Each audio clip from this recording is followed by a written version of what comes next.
Hello दोस्तों, आ गए हम आपके लिए एक और मनोरंजक कहानी लेके। हर दिन नई कहानी देखने के लिए हमारे चैनल को लाइक करें, सब्सक्राइब करें और बेल आइकन प्रेस करना ना भूलें। सास बहू और शौचालय। पहलगंज नामक एक काफी पुराना और पिछड़ा हुआ गांव था, जहां पर मनोरमा अपने बेटे सक्षम के साथ रहा करती थी। सक्षम और रितु की शादी होती है और वो गृह प्रवेश कर अपने ससुराल में आती है। रितु एक शहर की रहने वाली होती है, लेकिन उसे और सक्षम दोनों को एक ट्रिप पर प्यार हो जाता है और वो दोनों शादी कर लेते हैं। ओ रितु बहू रानी, अब इस बात को गांठ बांध ले कि तू एक गांव में आई है। माना कि तू शहरी है, लेकिन तुझे अब गांव के तौर तरीकों से जीना होगा।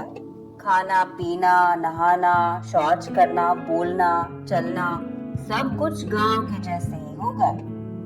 अपना शहरी स्टाइल ना घोलना अपने ससुराल में। जो मैं कहूंगी वही करना होगा। हाँ हाँ माँ जी, मैं समझ गई। मैं शहरी जरूर हूँ, लेकिन मुझ में मेरे परिवार वालों ने वो सादगी और वो गुण भी दिए हुए हैं जो मैं एक गांव में रहकर भी इस्तेमाल कर सकती हूँ। आप फिक्र मत कीजिए, मैं एक नंबर 1 बहू बनकर दिखाऊंगी। सब कुछ ठीक ठाक चल रहा होता है, लेकिन अगली सुबह जब रितु को शौच करने जाना होता है, तभी वो सक्षम को नींद से उठाती है और उससे कहती है, सक्षम, मुझे वॉशरूम कहाँ है बताओगे? आंगन में या घर के पीछे वाली दीवार से लग के? अरे रितु, यहाँ गांव में वॉशरूम नहीं होता। जाओ, हमारी पड़ोसन के पास जाओ। क्या? पड़ोसन के पास? इतने सवेरे सवेरे? सुबह के 4:30 बज रहे हैं सक्षम। सक्षम, से समथिंग। सक्षम। हाँ, सोते रहो, कुंभकर्ण कहीं के। रितु उठकर पड़ोसन के यहाँ निकल पड़ती है। लगता है पड़ोसियों का और हमारे घर का वॉशरूम एक ही है।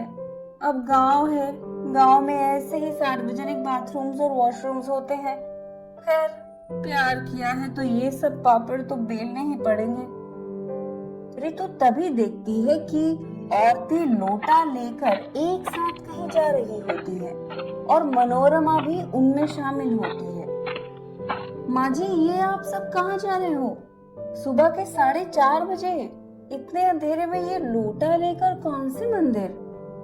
अरे बावड़ी पूछ, मंदिर नहीं रितु बहू, शौच करने और हल्का होने जा रहे हैं जंगल की पीछे वाली झाड़ियों में। तुझे उठाने वाली थी, लेकिन सोचा शादी की पहली रात है, इसलिए मैं खुद ही अकेली आ गई। अब से तू भी रोज सुबह मेरे साथ लोटा लेकर सुबह के अंधेरे में शौच करने चला कर। फिर दिन में चाहे कुछ भी हो जाए, रोक के रखना होगा।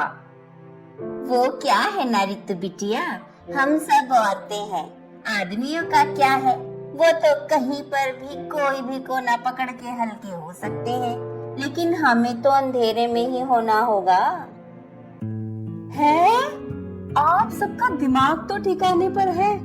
ओह गॉड, ये कहाँ फंस गई मैं? इस गांव में ये सब होता है? अगर ये मुझे पहले पता होता तो मैं सक्षम से शादी नहीं करती। नहीं नहीं, मैं नहीं रहूंगी यहाँ पर। अरे आप सब ये करने की बजाय शौचालय बनवा सकते हो। उससे ना तो आपको कहीं जाना होगा, ना ही किसी से छुपने की जरूरत। अपने घर में ही अपना खुद का शौचालय। नहीं बहू, ये क्या बेतुकी सी बातें कर रही है?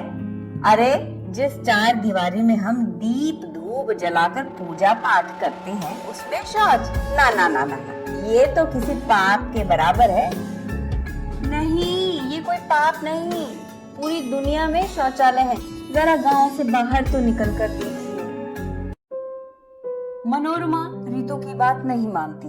पूरा गांव खुले में ही शौच करता है और गांव में ना तो कोई सार्वजनिक शौचालय होता है और ना ही किसी के घर में।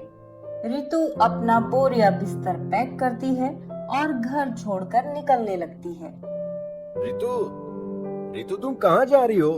रुको रितु, हमारे गांव में यही होता है। इवन मैं भी खुले में ही शौच करता हूँ। अरे मैं बेवकूफ थी जो तुम्हें समझदार समझ बैठी। तुम तो पढ़े लिखे होकर भी ये सब करते हो। मुझे नहीं पता। अगर तुम शौचालय नहीं बनाओगे तो मैं यहाँ नहीं रहूंगी। तेरे दिमाग में भूसा है क्या? तुझे मैंने गृह प्रवेश करते ही कहा था कि तुझे गांव के तौर तरीकों से रहना होगा और शौचालय बनाकर हम अपने आप को और अपने घर को अपवित्र नहीं कर सकते। फाइन, तो मैं जा रही हूँ। मुझे ऐसे नरक में रहना गवारा नहीं। ऋतु घर छोड़कर चली जाती है। दिन बीतने लगते हैं और मनोरमा और सक्षम गांव में रहकर खुले में शौच करते, लेकिन दिन ब दिन लोगों को कई सारी बीमारियां होने लगती हैं। कुछ लोगों की तो जान भी चली जाती है और इस सब का कारण होता है खुले में शौच करना। मनोरमा को भी मलेरिया हो जाता है और वो बिस्तर पर पड़ी रहती है। माँ, आपने देखा ना कैसे पिछले दिनों में गांव में इतनी सारी मौतें हुई हैं। इतने सारे लोग बीमार हो गए हैं सिर्फ और सिर्फ खुले में शौच करने से। हाँ बेटा, पाप और पुण्य के तराजू को नापने के चक्कर में मैं तो खुद ही सेहत को भूल गई। ऋतु बहुत सही थी, गांव में शौचालय बनाना ही होगा। तभी वहां ऋतु सरपंच के साथ आती है। अब आया ना समझ माँ जी कि क्या सही था और क्या गलत।